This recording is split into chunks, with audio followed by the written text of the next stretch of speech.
tomar su asiento, aquellos que están puestos de pie.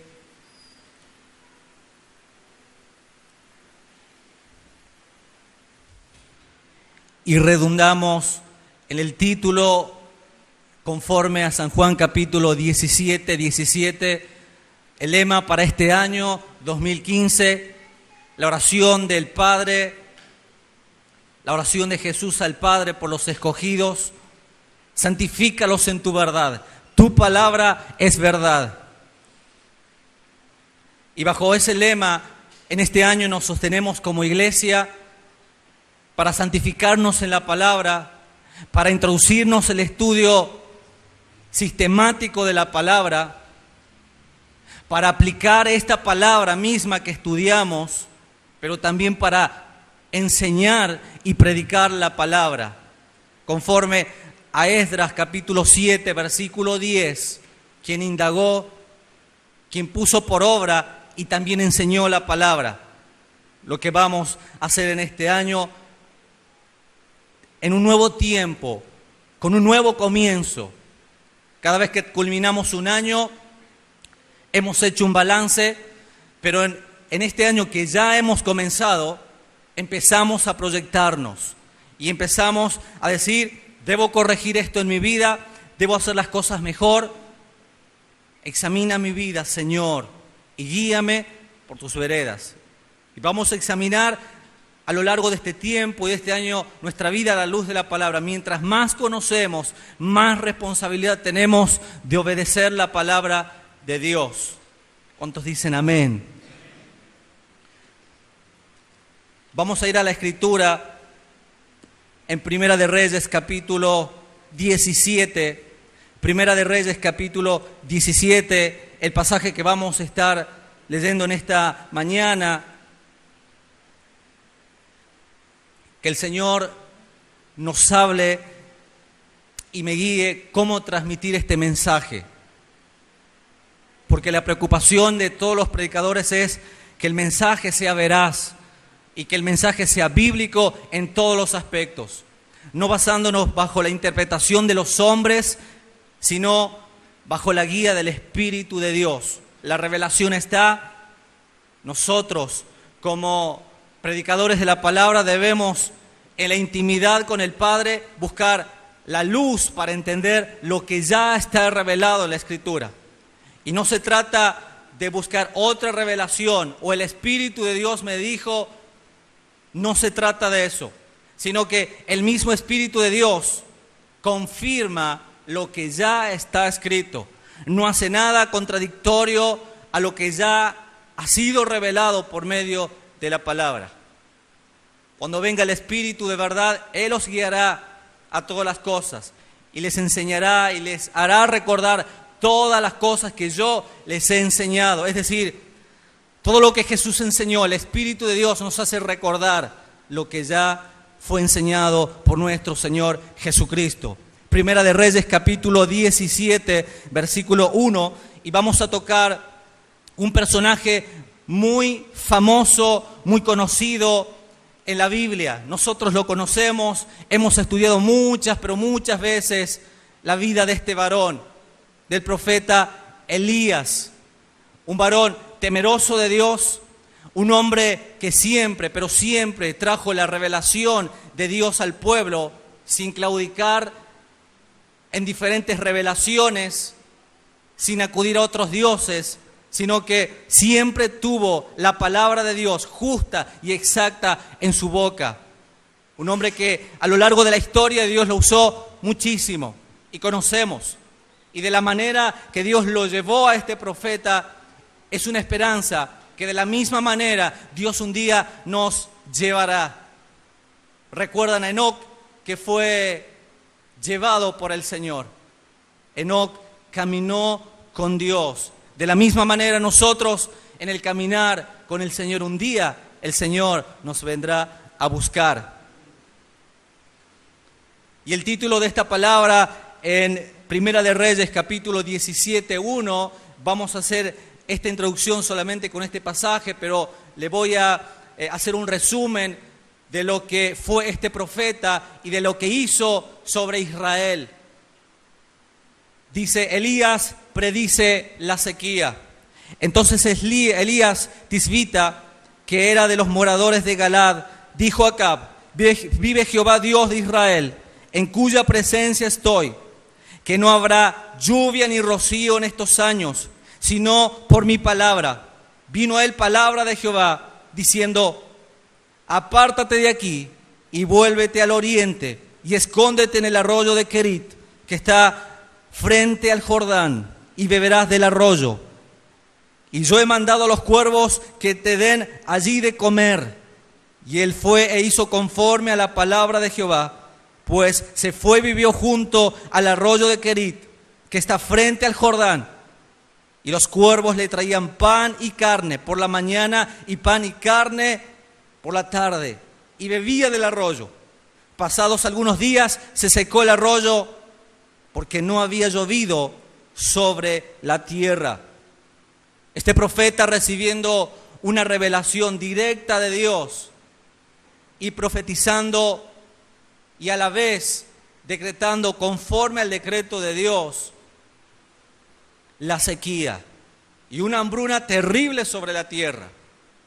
Pero sin embargo Dios le dice que Él ha enviado a unos cuervos para que lo alimenten a Elías.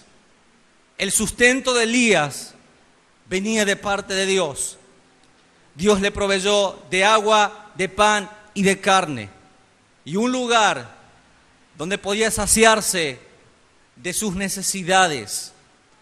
En medio de la escasez, Dios no desamparó a este profeta. El profeta de Dios no fue desamparado. En un tiempo de sequía, en un tiempo de hambruna, este hombre no fue desamparado jamás por Dios. Pero encontramos, por ejemplo, en el versículo 8 del capítulo 17, que relata lo siguiente: y cuando se secó el arroyo de Querit, Dios lo mandó a casa de una viuda en Sarepta, una viuda que tenía un hijo y también había sido afectada por la hambruna y por la escasez y por la sequía de toda la tierra. Los hombres estaban muriendo a causa de la hambruna, de la sequía. Era un estado muy crítico. Pero esta mujer, dice el relato, que venía de buscar leña, preparada para preparar una comida, preparar unas tortillas, algo amasado para él, para ella y para su hijo. Y luego esperar la muerte, dejarse morir. Pero en ese momento, la Biblia dice que el profeta Elías le dijo: dame de beber y también dame de comer. Le explicó la situación de lo que ella iba a hacer. Pero sin embargo, la Biblia dice que él le dijo a esta mujer que no iba a haber escasez en su casa, porque Dios hizo un milagro de multiplicación y de provisión en la casa de esta mujer. Es decir, Dios usó a este varón que no solo tenía la palabra en su boca, la revelación absoluta que venía de parte de Dios, sino que Dios lo respaldó a través de un milagro de multiplicación y de provisión para la casa de esta mujer. Porque le dijo: la harina de la tinaja no escaseó, ni el aceite de la vasija menguó. Abundancia. Tenían ahora cómo proveerse de alimento y de sustento para vivir con su hijo. Y el profeta Eliseo estaba hospedando en la casa de esta mujer. Pero todo esto se hizo conforme a la palabra que Jehová había dicho al profeta Elías. Y en un tiempo determinado, en el tiempo que el profeta Elías estaba hospedando en la casa de esta mujer, el hijo de esta mujer murió. ¿Cómo puede ser? Un varón de Dios un día llegó a mi casa, me pidió comida e hizo un milagro de provisión y de multiplicación, pero él mismo, hospedando en mi casa ahora mi hijo muere. ¿Qué habrá pasado por la cabeza de esta mujer? Desilusión, preocupación, angustia. Pero ¿sabe qué? Este hombre, respaldado por Dios, con el mensaje de Dios en su vida, dice la Biblia que él oró a Dios, clamó a Dios, y este muchacho revivió por medio del poder de Dios. Elías clamó y este muchacho revivió. Y Elías trajo al niño a su madre y le dijo: mira, tu hijo está vivo, está vivo. Un milagro más por mano de Elías en la Biblia. El respaldo de Dios en él. No había de qué preocuparse. En la vida de Elías su ministerio estaba perfectamente bien. El mejor momento de su ministerio. El mejor momento de su ministerio y como profeta, recibiendo la justa revelación de Dios en su vida. Y no solo eso, sino que las señales le seguían a este varón de Dios. Pero sin embargo, encontramos un poco más adelante, en el capítulo 18,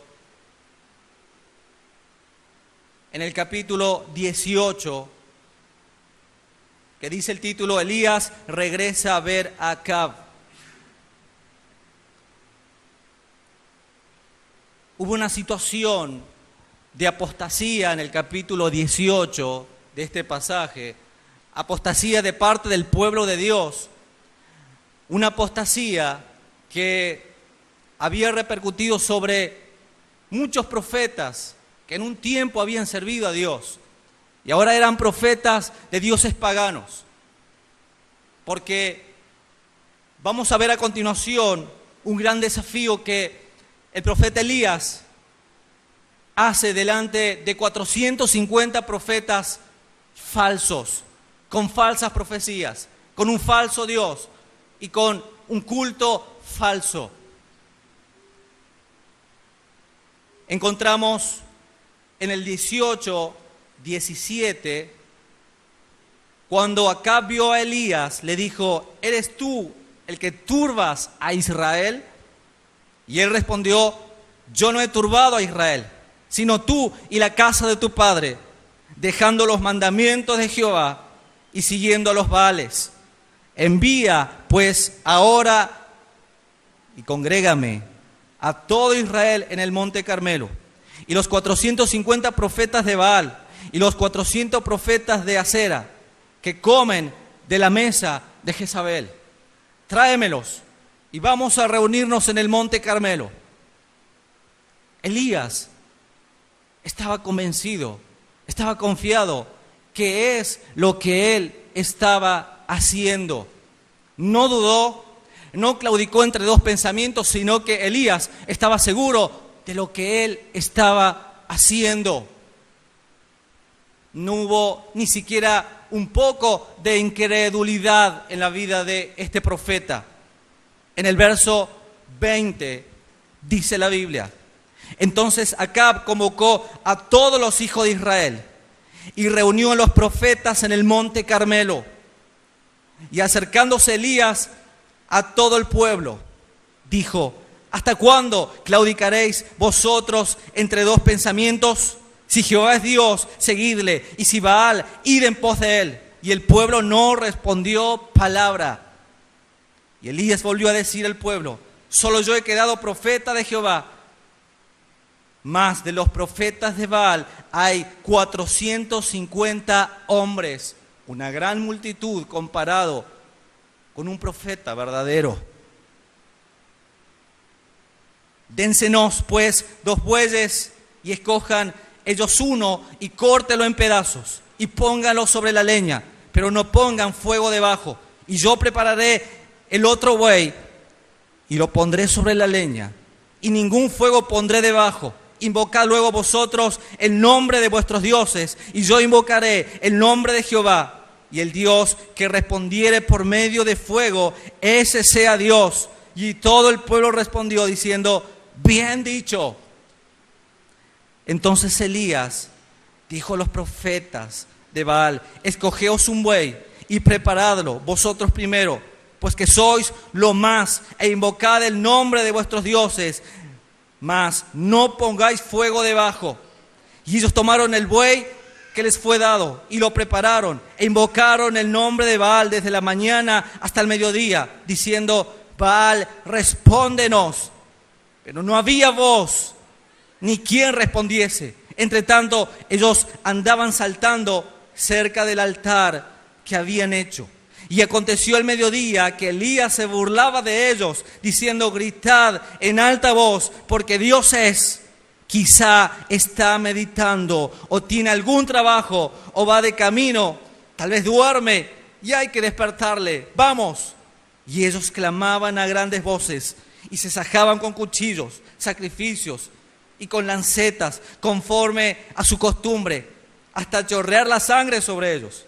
Pasó el mediodía, y ellos siguieron gritando frenéticamente hasta la hora de ofrecerse el sacrificio. Pero no hubo ninguna voz, ni quien respondiese, ni escuchase. Un silencio total y absoluto en medio de un culto pagano.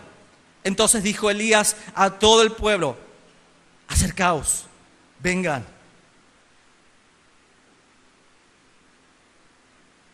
Y todo el pueblo se acercó y arregló el altar de Jehová, que estaba arruinado. Es decir, en un tiempo atrás se sacrificaban holocaustos, sacrificios al verdadero Dios, pero estaba arruinado, estaba corrompido.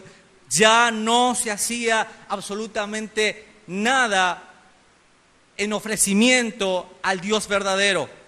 Y tomando Elías 12 piedras, conforme al número de las tribus de los hijos de Jacob, al cual había sido dada palabra de Jehová, diciendo: Israel será tu nombre. Y edificó con las piedras un altar en el nombre de Jehová. Después hizo una zanja alrededor del altar, en que cupieran 2 medidas de grano. Preparó luego la leña y cortó el buey en pedazos y lo puso sobre la leña, y dijo: llenad 4 cántaros de agua y derramadla sobre el holocausto y sobre la leña. Y dijo: hacedlo otra y otra vez, y otra vez lo hicieron. Dijo aún: hacedlo la tercera vez, y lo hicieron la tercera vez, de manera que el agua corría alrededor del altar, y también se había llenado de agua la zanja. Cuando llegó la hora de ofrecerse el holocausto, se acercó el profeta Elías y dijo: Jehová, Dios de Abraham, de Isaac y de Israel, sea hoy manifiesto que tú eres Dios en Israel, y que yo soy tu siervo, y que por mandato tuyo he hecho todas estas cosas. Respóndeme, Jehová, respóndeme, para que conozca este pueblo que tú, oh Jehová, eres el Dios, y que tú vuelves a ti el corazón de ellos. Entonces cayó fuego de Jehová y consumió el holocausto, la leña, las piedras y el polvo, y aún lamió el agua que estaba en la zanja. Viéndolo todo el pueblo, se postraron y dijeron: Jehová es el Dios, Jehová es el Dios. Entonces Elías le dijo: prended a los profetas de Baal, para que no escape ninguno. Y ellos lo prendieron, y los llevó Elías al arroyo de Sison, y allí los degolló. En el verso 41, Elías, en medio de una sequía, ora por lluvia y vuelve a llover. Ahora, este profeta venía de victoria en victoria, de poder en poder, de una completa y total, absoluta comunión con Dios. Tenía el sustento de Dios, la provisión de Dios, el respaldo de Dios, el poder de Dios. Todo junto, experimentado en la vida de un varón llamado Elías. No le hacía falta nada. No había por qué temer, porque Dios, veces anteriores, ya le había dado la victoria. ¿Conocía a Dios? Claro que conocía a Dios. ¿Conocía el brazo fuerte de Jehová? Claro que lo conocía. Dios exterminó la apostasía de esos 450 profetas falsos por mano de Elías. Pero en el verso 19, un hombre lleno de gozo, de victoria, cae en un estado tan crítico hasta el punto de desear la muerte. En el capítulo 19 vamos a leer este pasaje que dice: Acab dio a Jezabel la nueva de todo lo que Elías había hecho y de cómo había matado a espada a todos los profetas. Entonces envió Jezabel a Elías un mensajero diciendo: así me hagan los dioses y aún me añadan, si mañana a estas horas yo no he puesto tu persona como la de uno de ellos. Viendo pues el peligro, se levantó y se fue para salvar su vida y vino a Beerseba, que está en Judá, y dejó allí a su criado. Y él se fue por el desierto un día de camino y vino y se sentó debajo de un enebro y deseando, ¿qué cosa dice? Morirse. Dijo: basta ya, oh Jehová, quítame la vida, pues no soy mejor que mis padres. Un hombre de Dios. Para aquellos que preguntan muchas veces, ¿un hijo de Dios puede deprimirse? Claro que puede deprimirse. Un hombre de Dios que viene también puede estar en un estado crítico de depresión. Sí que lo puede estar. Un hombre de Dios o una mujer de Dios puede estar en un estado tan crítico de depresión que puede llegar a decir: Dios mío, quiero morirme. Vemos un claro ejemplo que sí se puede. Tal vez en este momento usted empieza a pensar y a recordar muchos momentos de su vida en los cuales estuvo en una situación. ¿Cuál era la situación de Elías? Estaba huyendo de la amenaza de una mujer. Estaba huyendo de la amenaza de una mujer que quería quitarle la vida y que le había dado plazo y horas para que este profeta sea exterminado. ¿Qué pasó con este hombre? Porque lo vemos en un estado, en el versículo número 5, dice: y echándose debajo del enebro se quedó dormido, y aquí luego un ángel le tocó. Se quedó dormido. Uno de los síntomas de la depresión de las personas cuando duermen muchísimo, no tienen ni siquiera un propósito ya en la vida, porque han perdido la ruta, el camino, el propósito. Ya no hayan sentido para qué vivir. El profeta se aisló y no quería ver a nadie. Recuerda esta situación muchas veces. En un estado de esta manera, la depresión lleva a una persona a no querer estar con nadie. Por eso muchas personas no solo se aíslan de un grupo de las personas, de la congregación, no solo por pecado, sino también por una situación de depresión en su vida a raíz de una situación ajena o interna dentro de la congregación que lo llevó a deprimirse, a cansarse del ministerio, a cansarse de muchas cosas, de tal manera que el desgano se apodera de la persona y no quiere saber nada con nadie. Elías no quería ver a nadie, no quería hablar con nadie y no quería tener tampoco ninguna responsabilidad con nadie. Hermano, hay situaciones que te han llevado a menguar del servicio del Señor. Hay situaciones que te han llevado a decir: no quiero tener ninguna responsabilidad porque esto me sucedió dentro de la congregación.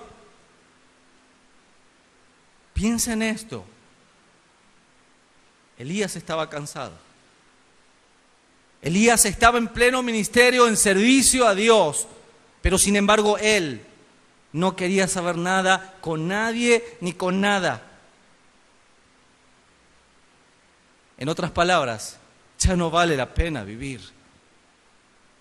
¿Por ¿Por qué este estado de depresión de Elías lo llevó a olvidarse tan rápido de toda la victoria que Dios le había dado a él en muchos momentos, en muchos tiempos? ¿Por qué tan rápido se olvidó?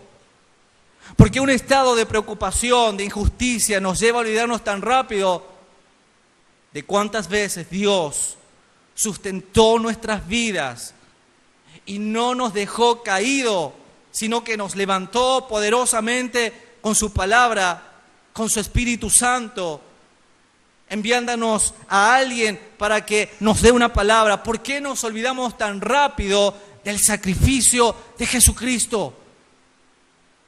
Porque muchas veces decimos el motivo de seguir firmes hasta el final es Jesucristo. Y estamos en la congregación, cantamos, nos regocijamos y lo proclamamos como que estamos convencidos. Pero sin embargo vienen estas situaciones y nos olvidamos tan rápido. Es más, tal vez muchos de ustedes, este mensaje durante la semana o hasta el otro servicio se olviden. Pero en el momento de la prueba no se van a acordar de este mensaje. A muchos nos pasa, y me incluyo en esta situación. Ahora, no solo estaba en un estado de aislación, sino él estaba huyendo de la muerte. Pero qué confuso que estaba Elías, que ahora él estaba pidiendo la muerte. Huía, pero a la vez la pedía la muerte. No se entendía. En el estado de depresión no sabes ni siquiera lo que quieres. Porque cuando logras tener lo que querías, diciendo, tal vez si tengo esto, se me pase. Pero una vez que tienes, estás tan confundido porque sigues en la misma situación. Elías lo pasó y estaba muy confundido. Hay un pasaje en Job, otro hombre de Dios, quien pasó, usted tome nota para que vayamos avanzando. Job capítulo 10, versículo 1, expresa esta palabra: está mi alma hastiada de mi vida, dale libre curso a mi queja. Hablaré con amargura de mi alma. Es decir, Job estaba diciendo, yo le daré lugar a mis emociones. Y el alma es el asiento de las emociones. Es la que se pone triste, se abate, el asiento de las emociones. Pero Job diciendo, voy a dar lugar a esas emociones. Y el alma siempre está claudicando entre dos pensamientos. El alma hoy recibe de Dios, pero mañana quiere bajar los brazos otra vez. De tal manera que en el Salmo 43, 5, la Escritura dice, ¿por qué te abates, oh alma mía? Aquí el salmista le está diciendo, está exhortando a su alma, ¿por qué te abates, oh alma mía? Conociendo bien a su alma, que es el asiento de las emociones y que siempre claudica entre dos pensamientos. Ahora, el salmista dice, ¿por qué te abates? ¿Qué te pasa? ¿Y por qué te turbas dentro de mí? Es una situación de dolor. Es una situación que con palabras te cuesta expresarlo. Si alguien te pregunta cómo te sientes, tú puedes expresar hasta tus límites lo que te pasa. Pero el dolor que se siente al estar en un estado de depresión, de angustia, solo tú lo sabes. Y Dios. Jonás también expresó estas palabras después que él fue a Nínive y predicó, porque recuerdan que no quería saber nada, no quería ir a Nínive, no quería predicar el evangelio, huía. Después que predicó, se arrepintieron, se humillaron delante de Dios, hubo conversiones, hubo quebrantamiento. Dice Jonás, capítulo 4, versículo 3. Ahora pues, oh Jehová, te ruego que me quites la vida, porque mejor me es la muerte que la vida. Quítame la vida. Estaba ofendido. Estaba ofendido porque Dios había tenido misericordia de aquella ciudad. Estoy cansado de predicar, cansado del ministerio, cansado de servir a Dios. Pero ¿sabes qué? Dios le dijo a continuación de ese mismo versículo, Jehová le dijo, ¿haz tú bien en enojarte? ¿Haces tú bien en enojarte, Jonás? En una pregunta Dios le dijo a este hombre, no hizo bien, pero él se sentía mal. Lo único que le importaba a él, su preocupación, su persona misma, él estaba mal.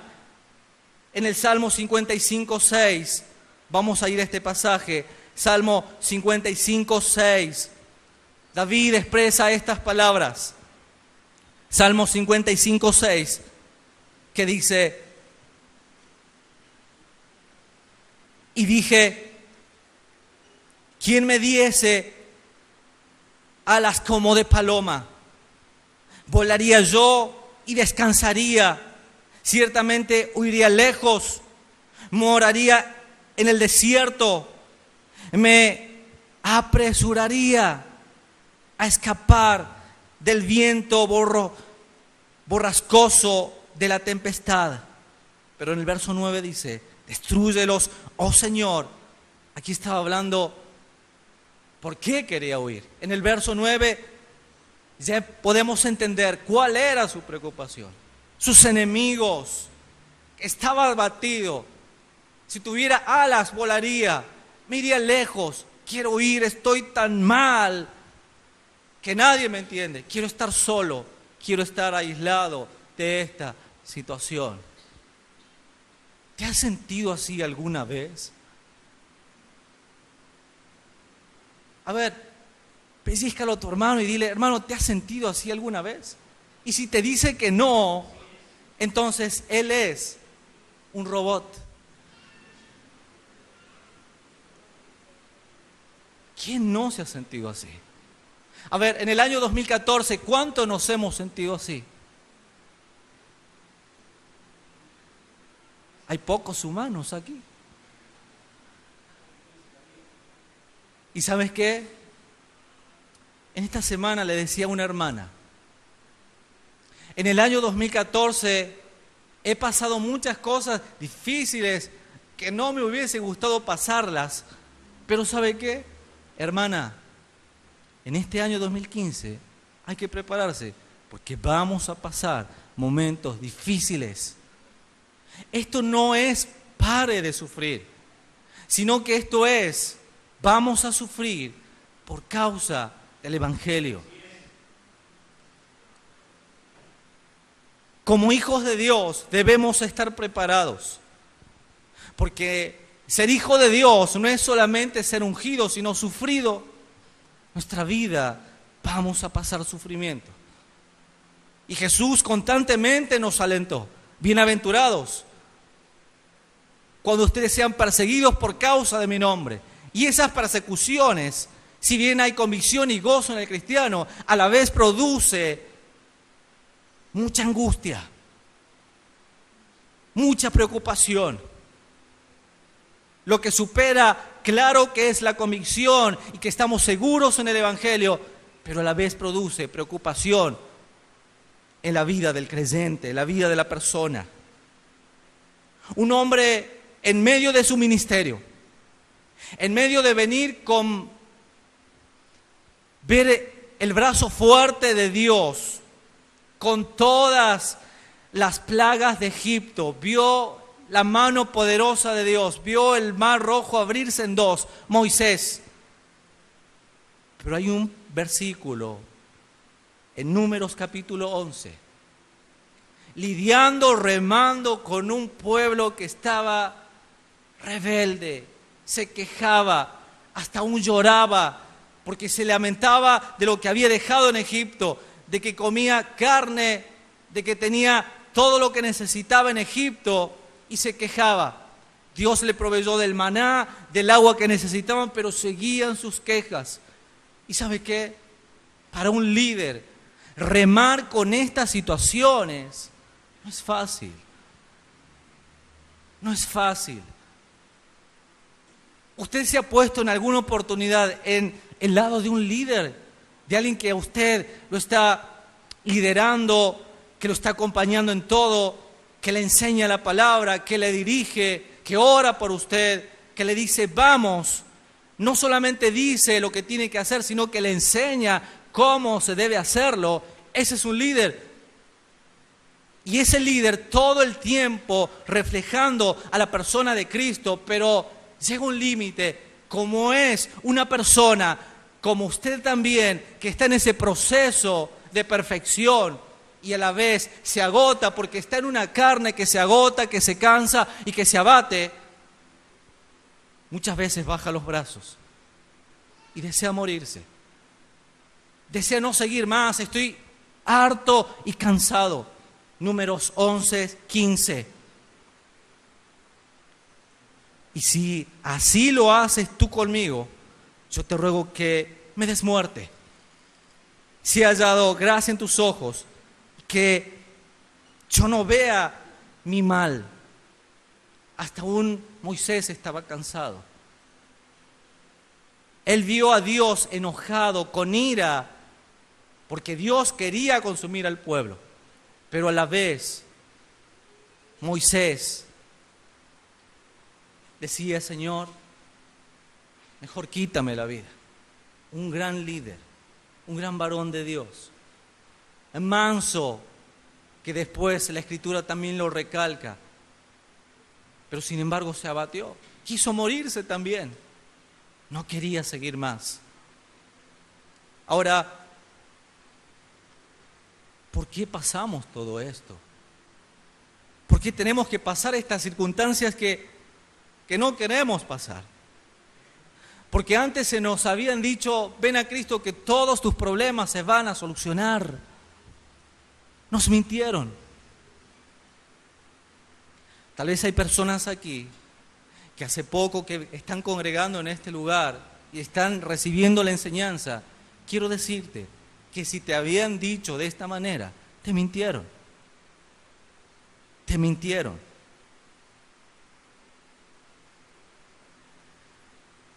Y dice en el versículo 8 del capítulo 19, volviendo a Primera de Reyes,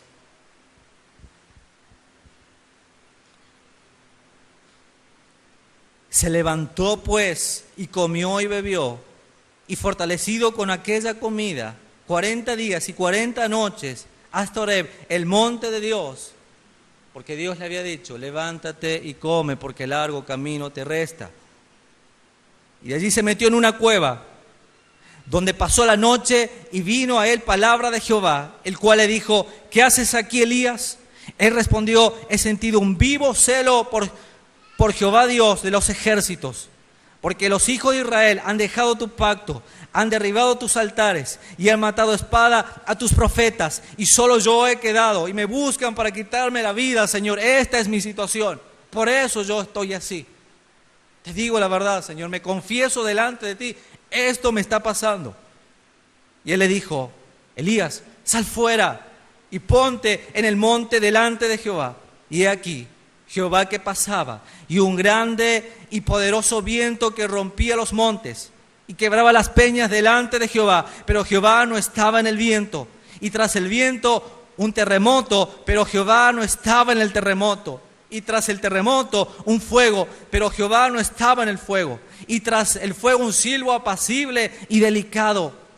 Cuando lo oyó Elías, cubrió su rostro con su manto y salió y se puso a la puerta de la cueva. Y he aquí a él una voz diciendo, ¿qué haces aquí, Elías? Hay una pregunta hacia un hijo de Dios desalentado aquí. Elías, ¿qué estás haciendo aquí? ¿Cuál era el trabajo de Elías? El de profeta, el de predicar, el de enseñar, el de transmitir. Dios le estaba preguntando a Elías, ¿qué haces aquí? Tú no debes estar aquí. La pregunta de Dios a un hijo que está desalentado. Elías, en una situación delante de Dios, estaba temblando cuando debía estar confiado. Él debía estar confiado, alabando y glorificando a Dios, pero estaba temblando, tenía miedo a una mujer. Como si esta mujer es más fuerte que Dios, como si esta mujer, como si la amenaza y la palabra de esta mujer es más fuerte que la palabra de Dios misma. ¿Qué haces aquí, Elías? He aquí, es la pregunta de Dios al cristiano que está abrumado por los problemas. Hermano querido, hermana querida, ¿qué te sucede? Tal vez has hecho un puente porque ha terminado el 2014 y has comenzado el 2015, pero sin embargo sigues con los mismos problemas. No has solucionado. Hay muchas personas que dicen, bueno, cada vez que se va un año hay un cambio de aire. Con unas vacaciones nos arreglamos. Has vuelto de las vacaciones y sigues con los mismos problemas porque hay algo no resuelto. Hay algo que te está preocupando y que te aflige. ¿Qué haces aquí, Elías? Es la pregunta de Dios al cristiano que piensa que no tiene propósito por el cual vivir. A ver, de los que están aquí, ¿cuántos saben cuál es su propósito? ¿Por qué? Porque han entendido, los que han levantado la mano, que su propósito es el propósito de Dios. Pero sin embargo, en esta mañana han levantado solo un 10%. Entonces, es una preocupación al no saber cuál es el propósito de Dios en ti. Qué preocupante situación. Y no solo la pregunta de Dios a Elías, ¿qué haces aquí?, sino que es una pregunta de Dios a un hijo que se está descarriando. Porque saben que las situaciones de depresión y de angustia los lleva a un cristiano a estar expuesto a pecar, a estar expuesto a sumergirse en el pecado, porque es donde Satanás te tienta conforme a tu concupiscencia para tratar de despejarte, tratar de huir. Estás cansado de los hermanos de la iglesia, estás cansado con los líderes, estás cansado con el pastor. Según tú, todos hacen malas cosas. Y hay un dicho que aquel que está mal, todo lo ve mal. Y ese cristiano se empieza a descarriar. Ha menguado en su servicio, ha menguado la intimidad con Dios. Es más, no ora, no sabe lo que es la intimidad con Dios ya. Se enoja con un llamado telefónico de un hermano. Murmura cuando le envías un mensaje, alentando y exhortando en amor. Hermano, te aliento a seguir firme, te aliento a que no te quedes. Se enojan con una visita. Nos pasa, pasó. Aunque usted no crea, pasa. Se ofenden. Cuando una persona está mal, pero todo lo ve mal. Pero en medio de este cuadro de depresión, de angustia, y que Dios está hablando a Elías, hay algo que lo hizo despertar a Elías. Hay algo contundente. Algo contundente es algo que produce impresión en el ánimo y termina convenciéndolo al individuo con algo contundente. Dice en el versículo 15, y le dijo Jehová, ve, vuélvete por tu camino por el desierto de Damasco, y llegarás y ungirás a Hazael por rey de Siria. Aquí hay una orden. Aquí hay algo específico que Dios le está diciendo.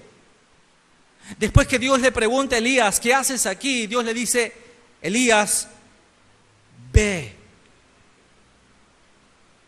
Pero Señor, no he solucionado todavía este problema, que estoy mal, no tengo ánimo. Es más, tú me estás mandando, yo me vine a esconder acá, pero tú me estás mandando, es cuando más expuesto voy a estar a la muerte. Dios no le dijo más nada a Elías, sino que vaya. Y cuando Dios manda, no hay nada que pueda retrocederse, no hay nadie quien pueda retroceder a lo que Dios ha determinado y ha dicho al individuo. Es algo contundente que produce una impresión en el ánimo del individuo. Elías se levantó y fue. ¿Qué sucedió? Es Dios mismo, con su voz, con su palabra, ordenando que siga su camino, ordenando que vaya y que continúe su trabajo, que continúe haciendo lo que tenía que él estar haciendo. Por eso era la pregunta, Elías, ¿qué haces aquí? Elías, ve, continúa tu trabajo. No hay nada de qué temer. Esa misma orden recibió Moisés. Ve y preséntate delante de Faraón y dile, el yo soy me ha enviado para que dejes ir a mi pueblo al desierto para adorar y rendir sacrificios. Moisés, ve y dile, el yo soy me ha enviado. Una orden específica. En Mateo capítulo 21, versículo 1, Mateo 21, 1,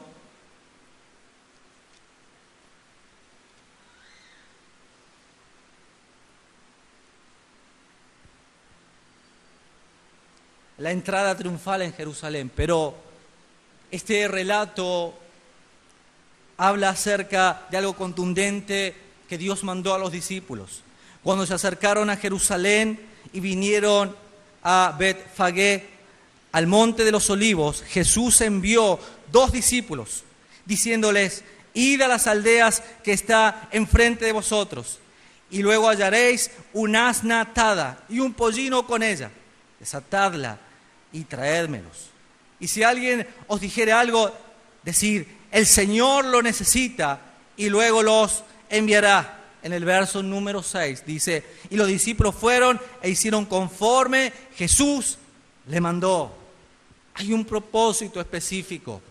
Es el propósito de Dios mandando y ordenando a nosotros.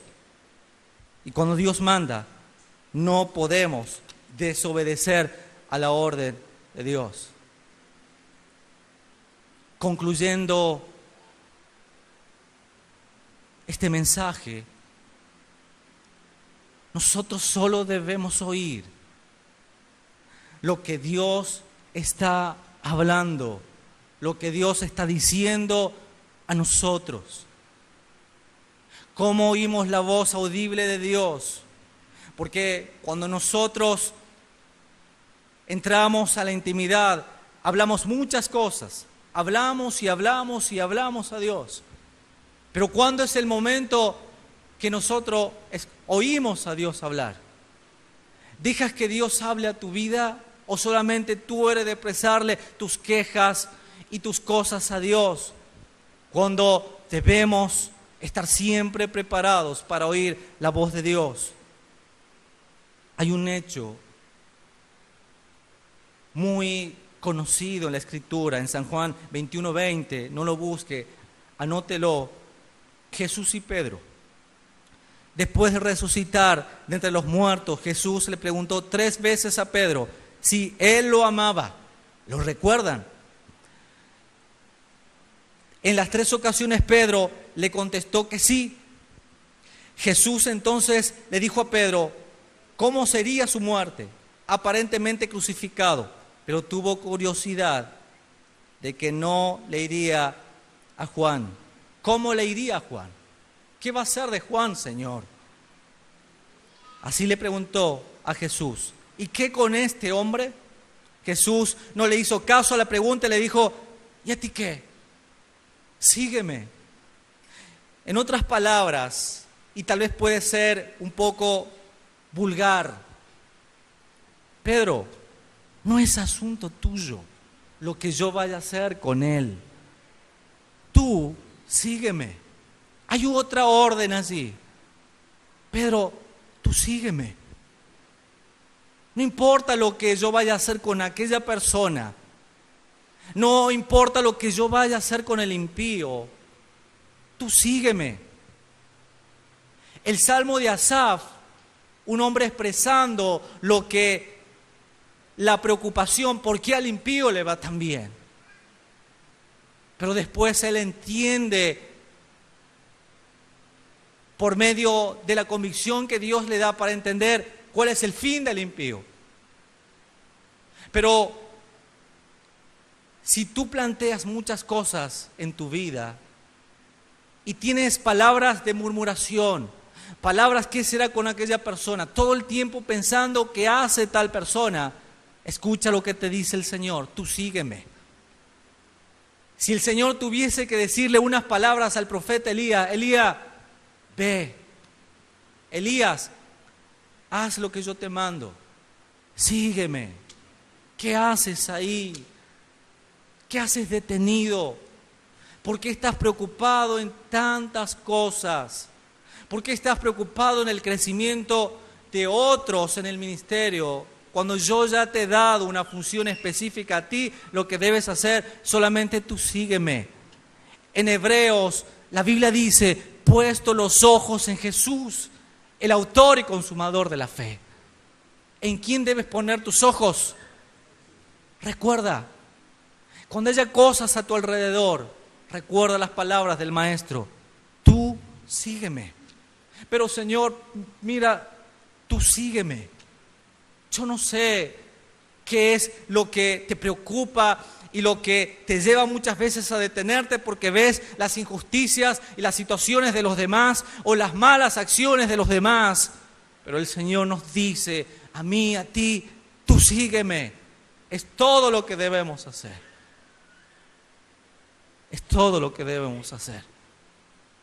¿Has entendido, hermano? ¿Has entendido cuál es la posición en la cual tú debes estar? Sirviendo a Dios, tomando tu cruz, marchando, siguiendo firmes hasta el final. Porque quiero decirte que tu prevalecer, que tu constancia y que tu perseverancia no es por lo que tú puedas hacer, sino porque Dios está preservando tu vida y que a lo largo de este año van a haber tropiezos, van a haber momentos que te vengan ganas de morirte y ganas de no congregar, ganas de no seguir firme, ganas de no ni siquiera ir a evangelizar, ni siquiera ganas de venir a cantar, ni siquiera ganas de predicar a nadie ni a nada. Quiero decirte que el Señor nos dice, tú sígueme. Tal vez te olvides de todo lo que hemos predicado. Quédate con esto.